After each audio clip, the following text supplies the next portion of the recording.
ચિંકીના garba classes 5 દિવસમાં નવરાત્રી આવવાની હતી. ચારે બાજુ ખુશીનો માહોલ હતો. ગટ્ટુ ચિંકી ડ્રોઈંગ રૂમમાં ગરબાની પ્રેક્ટિસ કરતા હતા અને મમ્મી કિચનમાં નવરાત્રીમાં બનવાવાળી વાનગીનો સામાન કાઢતી હતી. અરે ગટ્ટુ, આ શું કરે છે? જો મને. અરે સરખી રીતે સ્ટેપ્સ ફોલો કર. 1 2 3 રાઉન્ડ રાઉન્ડ ક્લેપ ક્લેપ. ઓહો, એમ જ તો કરું છું Chinki. Round clap round clap. ના ગટ્ટુ, તું ખોટું કરે છે. ધ્યાનથી મને ફોલો કર. આવી રીતે કરીશ તો નહીં શીખી શકે. પછી નવરાત્રીમાં સારા ગરબા કઈ રીતે કરીશ? હા ચિંકી, હું પ્રયત્ન તો કરું છું ને. હવે બધા કે તારા જેવા ગરબા એક્સપર્ટ થોડી હોય કઈ. ગટ્ટુ, તું તો જાણે જ છે ને ચિંકી ડાન્સને લઈને કેટલી સિરિયસ છે. તે જ કીધું તું ને કે તારે ચિંકી પાસે ગરબા શીખવા છે, તો પછી મેનેજ કર તારી સ્ટ્રિક્ટ ગરબા ટીચર જોડે. હવે તમે પણ અમારા મનપસંદ ટોયસ ઓર્ડર કરી શકો છો www.puntunkids.com થી. Link is in the description.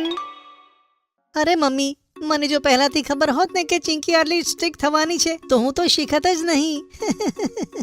ચલ ચલ ગટ્ટુ, વાતો ના કર અને મને સરખી રીતે ફોલો કર. ત્યાં જ કોલોનીના બાળકો અને સેક્રેટરી અંકલ ઘરમાં આવે છે.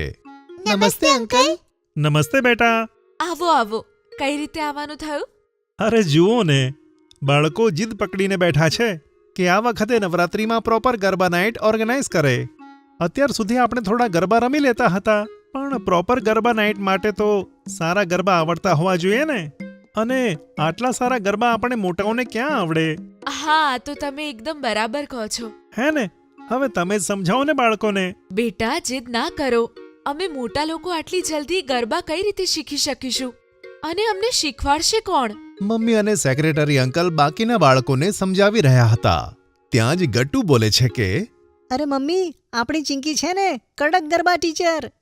બધા ગટ્ટુની વાત સાંભળીને હેરાન થઈ જાય છે. હા, હું ના, હું કઈ રીતે? હું મોટાઓને ગરબા કઈ રીતે શીખવાડું? તને શીખવાડવું અલગ છે. અરે એમાં શું અલગ? જો, કોલોનીમાં બધાને ખબર છે કે નાનો હોય કે મોટો, સૌથી સારા ગરબા તો ચિંકી જ રમે છે. અને તું એટલી સ્ટ્રિક્ટ છે અને એટલી સિન્સિયરલી ગરબા શીખવાડે પણ છે કે બધાને આવડી જશે. મમ્મી, આ હમણાં જ તમે જોયું ને? આ સાંભળીને મમ્મી વિચારમાં પડી જાય છે અને તે પણ ચિંકીને ગરબા શીખવાડવા માટે મનાવે છે. હા, મેં પણ સાંભળ્યું છે કે કોલોનીમાં સૌથી સારા ગરબા તો ચિંકી જ રમે છે. ચિંકી બેટા, તું અમને ગરબા નાઇટ માટે તૈયાર કરીશ? બધાની વાત સાંભળીને ચિંકી વિચારમાં પડી જાય છે. પણ મમ્મી અને ગટ્ટુની આંખોમાં જે કોન્ફિડન્સ હતો, તે કોન્ફિડન્સ જોઈને તેને પણ કોન્ફિડન્સ આવે છે. ઠીક છે, હું તૈયાર છું. તો આજે સાંજથી જ બધાની પ્રેક્ટિસ શરૂ. બધા સાંજે કોલોનીના પાર્કમાં મળીશું અને કોઈ પણ લેટ નહીં કરે. જોયું મમ્મી, સ્ટ્રિક્ટ ચિંકી પોતાના ફોર્મમાં આવી ગઈ. બધા લોકો આ વાત પર હસી પડે છે. પછી શું હતું? સાંજથી જ ચિંકીના ગરબા ક્લાસ શરૂ થાય છે. બધા લોકો ચિંકીના બતાવેલા ટાઈમ પર પાર્કમાં ભેગા થાય છે. લો ચિંકી બેટા, બધા આવી ગયા. બોલ, અમારે શું કરવાનું છે? તમે બધા એક સર્કલ બનાવી લો. હું સેન્ટરમાં ઊભી રહીને તમને બધાને ગાઈડ કરતી જઈશ અને બધા એકબીજાથી થોડા થોડા દૂર ઊભા રહેજો, એટલે સ્ટેપ્સ ઇઝીલી ફોલો થશે. બધા સર્કલ બનાવે છે. ગરબા માટે તમારે તમારી બોડીને ફ્રી મૂકવી પડશે. એના માટે ફ્લેક્સિબિલિટી બહુ જરૂરી છે, પણ બિલકુલ ફોર્સ ના કરતા. જેટલું તમારાથી થાય એટલું જ કરવાનું છે. ઓકે ચિંકી. હવે તમે લોકો મને જોઈને આ સ્ટેપ્સ કરવાનો પ્રયત્ન કરો.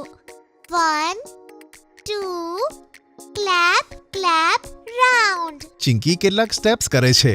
બધા તેને ફોલો કરે છે. 1 2 ક્લેપ ક્લેપ રાઉન્ડ.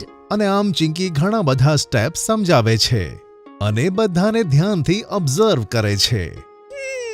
મને લાગે છે આપણે બે અલગ અલગ ટીમ્સ બનાવવી પડશે, કારણ કે તમારામાં અમુક એવા છે જે ઇઝીલી સ્ટેપ્સ ફોલો કરે છે, પણ અમુક એવા પણ છે જેને વધારે ટ્રેનિંગ જોઈશે.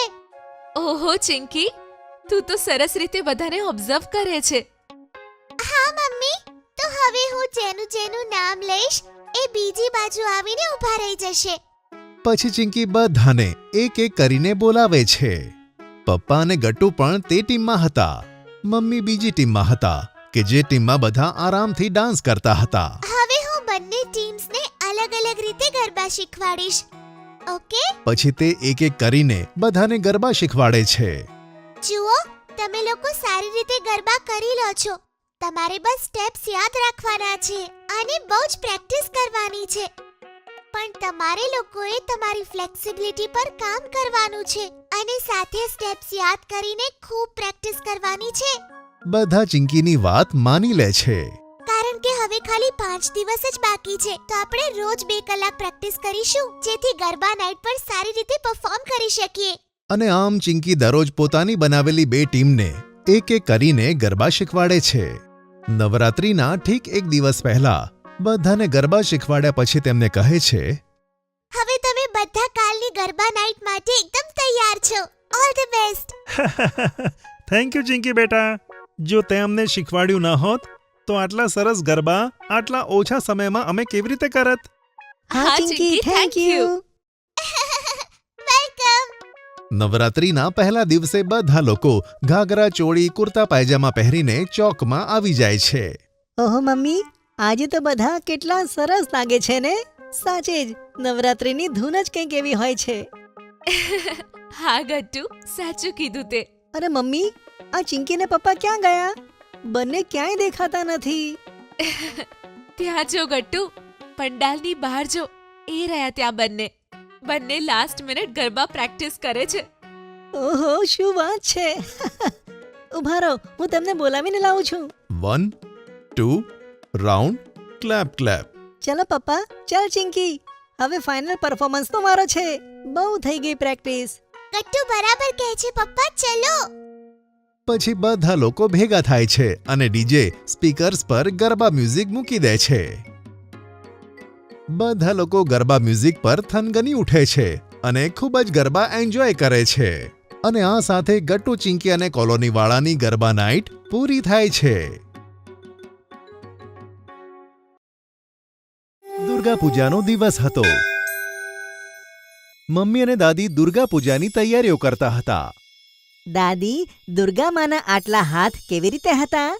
જુઓ માજી, ફરી શરૂ થઈ ગયા. હવે આપણે પૂજાની તૈયારી કરીએ કે આમના સવાલોનું સમાધાન. વહુ બાળકો છે. બાળકો ઘણા જિજ્ઞાસુ હોય છે. તું તારું કામ કર, હું સંભાળું છું આમને. મમ્મી પૂજામાં મગ્ન થઈ જાય છે. દાદી, દુર્ગામાં આટલા બધા હાથોથી શું કરતા હતા? ઘણું બધું કરતા હતા. એક હાથે દુષ્ટ રાક્ષસોનું વધ કરતા હતા. એક હાથે પોતાના ભક્તોને આશીર્વાદ આપતા હતા. એક હાથે ખાવાનું બનાવતા હતા. પોતાના બાળકોને ખવડાવતા હતા. તેમને સુવડાવતા હતા અને વહાલ કરતા હતા. કોણ છે તેમના બાળકો? આપણે બધા દુર્ગા માના જ તો બાળકો છીએ. અમે અમારી મમ્મીના બાળકો પણ તો છીએ. તો પછી મમ્મીના 2 જ હાથ કેવી રીતે? અમારી મમ્મી દુર્ગા માની જેમ કેમ નથી? તમારી મમ્મી દુર્ગા માની જેમ નથી તો શું થયું? એ તો દુર્ગા માનું જ રૂપ છે. એ કેવી રીતે? તમારી મમ્મી તમારી રક્ષા કરે છે, તમને ખાવાનું ખવડાવે છે. અને અમારું હોમવર્ક પણ તો કરે છે. પછી તે દુર્ગા માનું રૂપ થઈ કે નહીં? હા, અમારી મમ્મી દુર્ગા માનું રૂપ જ છે. ગટ્ટુ, બહુ થઈ વાતો. હવે કામમાં મદદ કરો. જા, પૂજા માટે કિચનમાંથી પાણી લઈને આવ.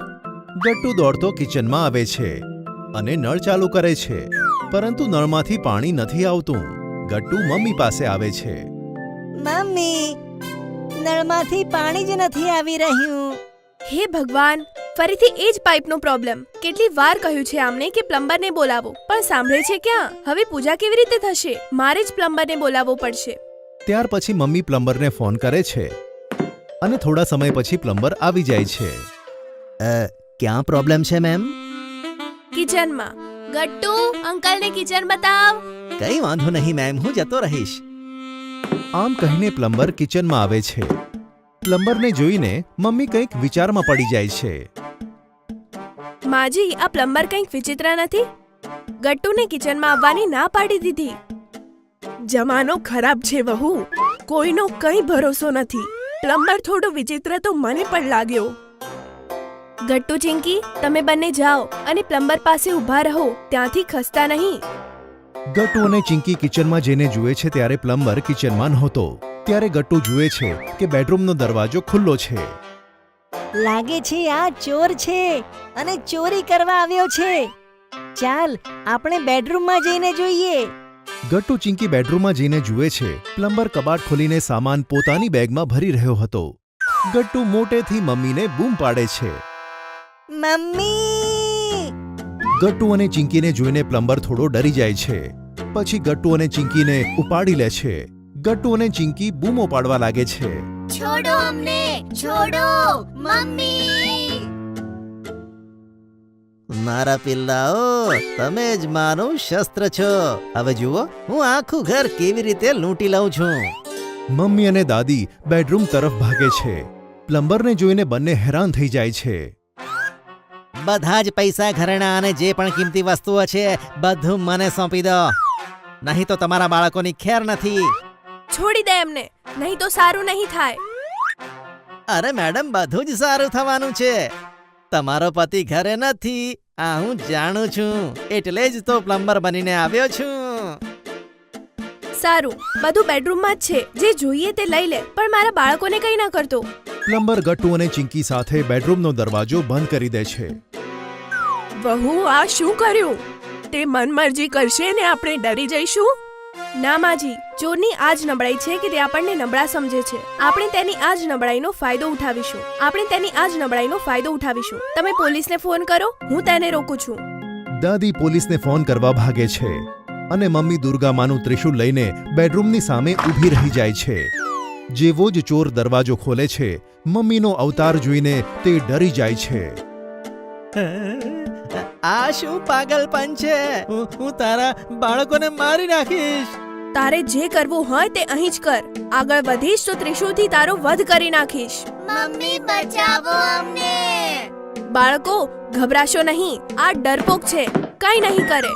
ત્યાં જ દાદી પોલીસ અને પાડોશીઓની સાથે આવે છે. પોલીસને જોઈને ચોર બાળકોને છોડી દે છે અને પોલીસને કહે છે, સર બચાવો, મને બચાવો. આ બેન પાગલ છે, મને બચાવી લો સર, મને બચાવી લો. અમે તને બતાવીશું અસલી પાગલ કોણ છે. લઈ જાઓ એને. અને હવલદાર ચોરને લઈને જાય છે. મેમ, હકીકતમાં આ ચોર પાગલ છે. પ્લમ્બર કે મિકેનિક બનીને ઘરોમાં ઘૂસે છે અને ચોરી કરે છે. આજે તમારા કારણે આ અમારા હાથમાં આવ્યો છે. હું તમારી હિંમતની પ્રશંસા કરું છું અને દુર્ગામાને પ્રાર્થના કરું છું કે તમારી જેમ દેશની બધી જ મહિલાઓ સાહસ અને શૌર્ય બતાવે.